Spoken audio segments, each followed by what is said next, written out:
You want to know the best way to learn Japanese? Before I get into it, remember there are two forms of conversational Japanese. The first one is informal Japanese. You think of anime, for example. And more formal Japanese, best way to describe it, think of Shakespearean English or the Queen's English. So what is the best and the easiest way to learn Japanese? So in my opinion, the way I've learned to speak Japanese, basic Japanese, is a form of Budo. Budo means the martial way in Japanese. And if you think of Budo, you think of Karate Do, Aikido, Judo, and Kendo, for example. By taking up a form of Budo, not only will you learn in a fun way of how the Japanese interact with one another from a language and conversational perspective, but vitally important, you'll also learn more formal Japanese and the precise way of how they interact with one another from a senpai and kohai relationship. This is vital in learning Japanese. Senpai obviously referring to your senior and kohai to junior. That hierarchy in Japanese culture is extremely important, and you learn that in the Budo way of learning one of the forms of martial arts. It's also a fun way of learning vocabulary, because in Japanese culture a lot of these Budo martial arts, they use certain vocabulary in the daily teachings, so there's a lot of words that you can actually pick up. There's one other aspect, and that is the discipline part that comes into when you learn, for example, like I said, a martial way. That Budo will assist you in learning basic Japanese.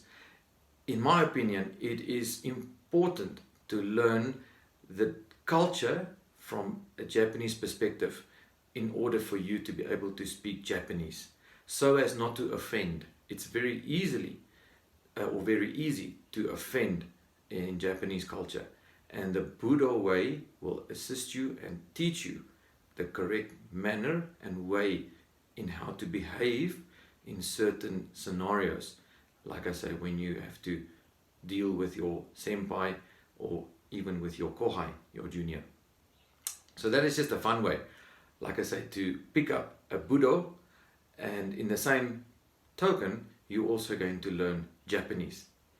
This was the way I've learned Japanese, and to have a basic conversation with my seniors and my juniors, and doing it from a formal point of view.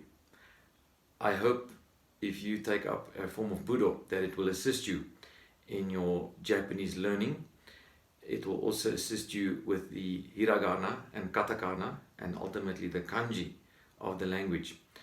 In any form of Budo, the student's name, for example, is spelled in katakana on your dogi.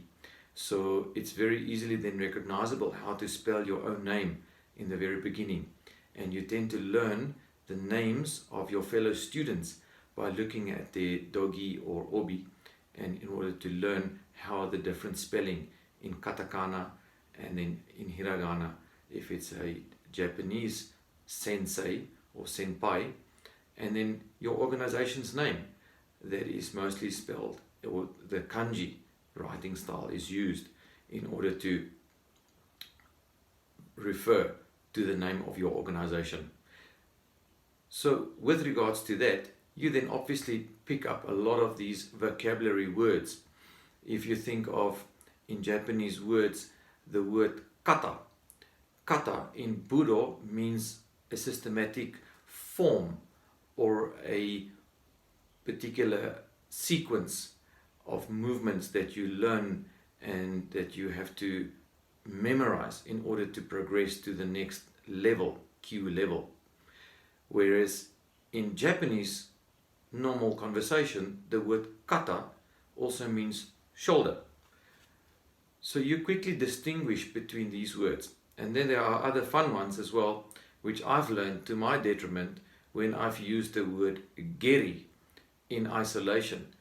And I was quickly pointed out by my senpai when I visited Japan that the word geri as just a word standing on its own means something like upset stomach, and the Japanese cringed when a Westerner just uses the word geri.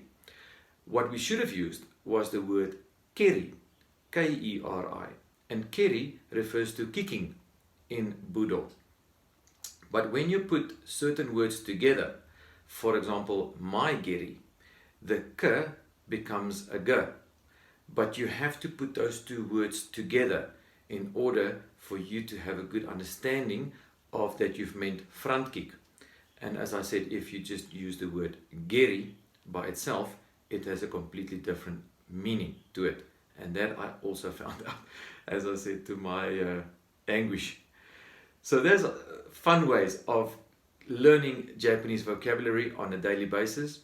You also then interact with your senpai and your sensei on a daily basis, so that you learn all these ways of saying different sentences and constructions of words, and they will assist you, because you must remember, if you as a non-Japanese picks up a form of Budo, you will already have a lot of respect from your fellow Japanese friends, because they will have a very well, how can I put it, way of looking at you differently, because they will respect you for taking up the time to learn something which is part of their culture.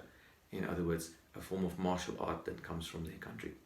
I hope you'll have a lot of fun learning your Japanese, and if you want to pick up a form of Budo, that was the way I've learned to speak Japanese, and I'm sure that you'll have a good time learning how to do that. If you want to see some of my videos, and I'm still learning how to pronounce some of the Japanese terminology, I use a lot of it when I teach my own students.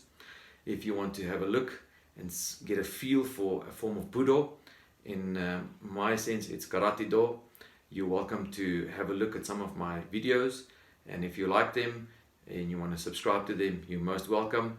You can take it up anytime, any place, and there's no age restriction as well. Have fun and enjoy learning Japanese, and I wish you all the very best. Bye bye.